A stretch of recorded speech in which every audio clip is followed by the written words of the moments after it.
Good evening and welcome to this Labor Day edition of Tribune Sports Live. I'm Zach Steele. He's Scott Buttram. Scott, our local teams go 2-1 again this week. Had a good week, had a really good week. I said last week some teams were going to pay for the Hewitt defense giving up 50-something points and the Clay Chalkville defense giving up more points than Jerry Hood likes to see, and they did. So what stands out to you other than the defense in Friday night's game? That really is the big standout. I thought Clay Chalkville and Hewitt both played far superior defense to the previous week. I think that was a place where coaches really wanted to show some improvement, and going into region play felt like they had to show some improvement.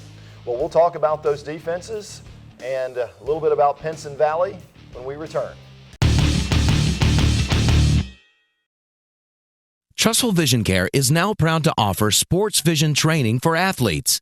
This sports-specific training improves hand-eye coordination and reaction time. As a former college athlete, Dr. Steele knows how important perfect vision is to succeed on the athletic field. For athletes, 20/20 vision is not enough.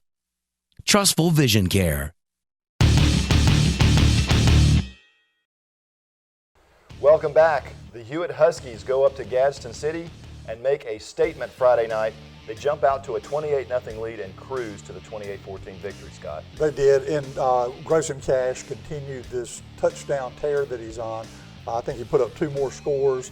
Noah had a big game. The offense continued to roll, and the defense, you had mentioned earlier, you think that could have been a shutout game with a little break here and a little break there. Well, the defense was the story for me. I mean, they absolutely shut down Gadsden City the first 3.5 quarters of the game. Gadsden City breaks off a couple of runs late in the game to make the score look more respectable. Right. Really, Hewitt had a score going in 35-0. A touchdown gets called back. Noah made a great run. They call it back on kind of a phantom holding penalty in my homer opinion.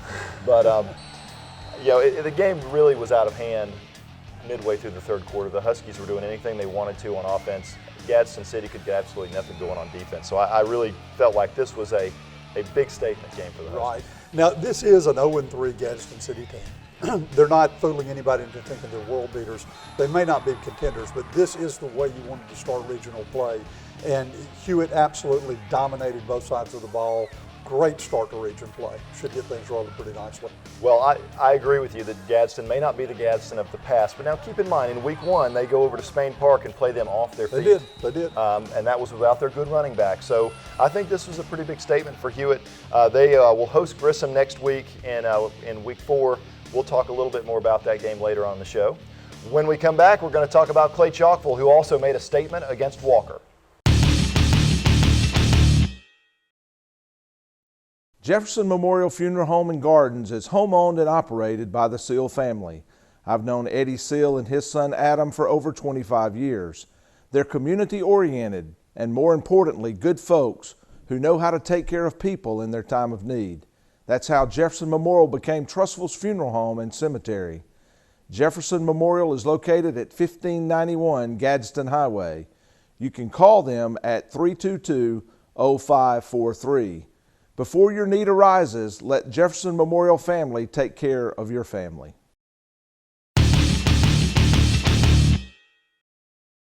Welcome back. And Clay Chalkville, you said it last week, somebody's going to pay for the way that defense played, and Jerry Hood made sure his defense was ready against Walker. Yeah, they played an outstanding game, and Jerry Hood told our sports editor, David Knox, the big difference in the defense this week, they stayed at home, they stayed where they were supposed to be. They didn't really open up anything for Walker to make a big play. Well, Willie Miller to Nico Collins, to switch over the offense for a second. Willie Miller to Nico Collins is becoming a pretty common theme here for Clay Chalkville. Yeah, Willie has really stepped into the quarterback role, not just in the ability to throw the ball and run the ball, but he's showing some true leadership skills from that position. The team is following him. And when you've got Nico Collins, it's almost unfair to have Nico as a go-to guy in this league. Well, and another aside to that is Willie's got a pretty nice security blanket to throw the ball to in Nico. So that always helps when you're trying to ease into that quarterback position, fill the shoes of Ty Pigram. He's got a pretty nice target to throw to. Well, and we talked early in the season, if Nico doesn't have some help offensively, if there aren't some other guys on the field for the defenders to worry about, it gets really easy to double, triple up on Nico. He's getting some support around the field from the running back position and from the other receiver positions. So it's hard to put all your attention there, and if you don't, he's going to eat you alive. Speaking of support, Quentin Young, we need to talk about him for a minute. 160 yards rushing, 2 touchdowns for Clay. So they've got the running game going as well. They do, and Miller's got the legs to be a threat from the quarterback position. It's looking a whole lot like the Clay Chalkville Cougar offense that we see year in and year out, year in and year out.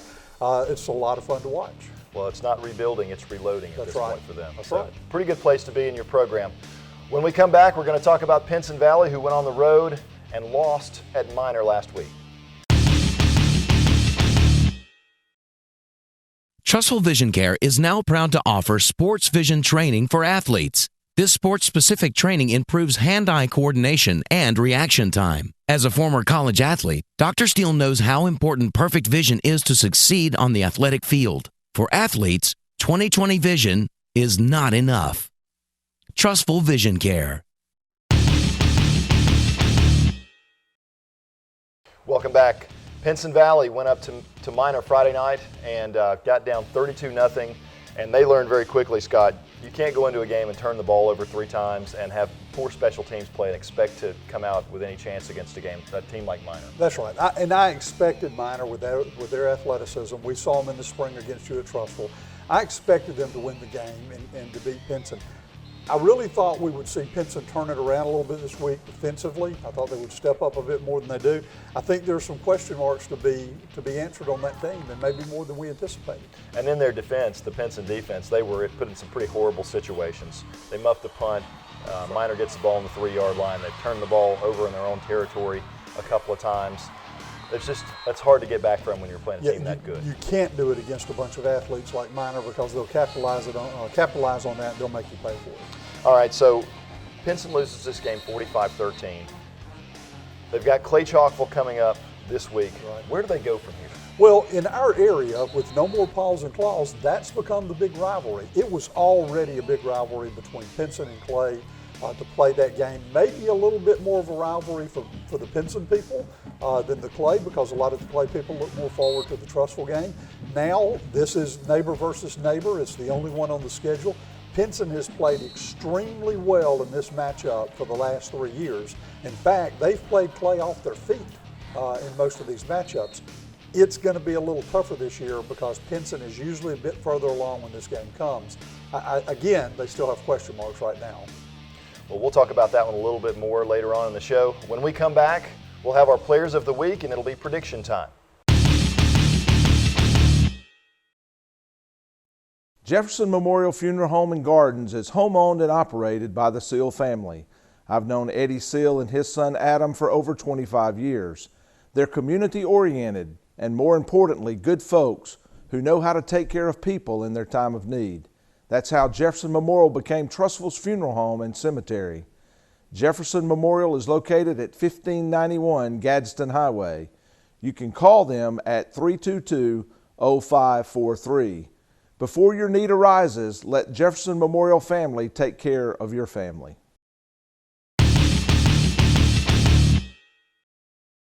Welcome back. Well, Scott, let's talk about our players of the week this week. And we decided for Hewitt we're going to go with somebody on the defensive side of the ball. And we went with Simon Miss Kelly, who made some great plays in this ball game against Gadsden City. Simon really did. He's actually had a great season. So I'm glad to see that we're going to single him out and name him our player of the week for Hewitt Trussville. And for Clay, we went with Quentin Young, who had the big rushing night, 160 yards, 2 touchdowns, and really making that offense even more balanced at Clay. Yeah, and really, you could go with Willie Miller or Nico almost any week, but this was a stellar performance by Quentin. He really put on a show and just dominated on the ground. Very deserving this week. And for Pinson, we went with Kamel Chavarest, who was one of the few bright spots. He had a couple of really nice runs in this game against Minor. Other than that, they didn't do a whole lot offensively. Very deserving, no quit. He gave it all he had and should be the MVP this week. Good decision. All right, it's prediction time, Scott. And we'll start with Hewitt versus Grissom, a team that's lost 13 straight games now. This Grissom team has. They gave up 67 points to Huntsville High last week, lost 67-13. Looks like this should be an easy win for Hewitt. Yeah, and you know, Grissom's lost 13 straight. We're going to make it 14 straight. This is not going to be an upset. Hewitt is going to dominate this game from beginning to end. I'm going to go with Hewitt-Trussville 49, Grissom 7, and the only reason I think Grissom gets 7 is because Josh Floyd will empty the bench in the second half. I'm with you on this one. I think Grissom probably doesn't hold Hewitt under 50 points. I think it's going to be 56-7. Well, the big one this week, Clay and Pinson. Yeah. Big rivalry game. Historically, a very close ball game. How do you see that one playing out this week? Well, without the paws and claws, it becomes a bigger rivalry. It was always a big rivalry for the Pinson people, but the Clay people tended to focus more on the Trussville game. Now I think you're going to see them turn their attention to their neighbors in Pinson. Pinson traditionally plays very, very well in this game. In fact, they've played Clay off their feet in most of these matchups. Two problems this year. Pinson is still trying to find their identity. And even when Pinson did play Clay off the feet, they lost all 3 games. I think Clay Chalkville wins big. I think Pinson's going to struggle this week. I'm going with 31-10. It could be worse. Well, I like this game a little bit closer than you. I think this is the game that Coach Glover has to have circled. I think this is the make or break point in the season for them. I think they're going to play them a lot closer. I like Clay in this one 34-21. I think it's close for a little while. Clay pulls away at the end. I just don't see Pinson having enough weapons to win the ball game, but I think they're going to keep it a little bit closer. All right, that's our show, folks.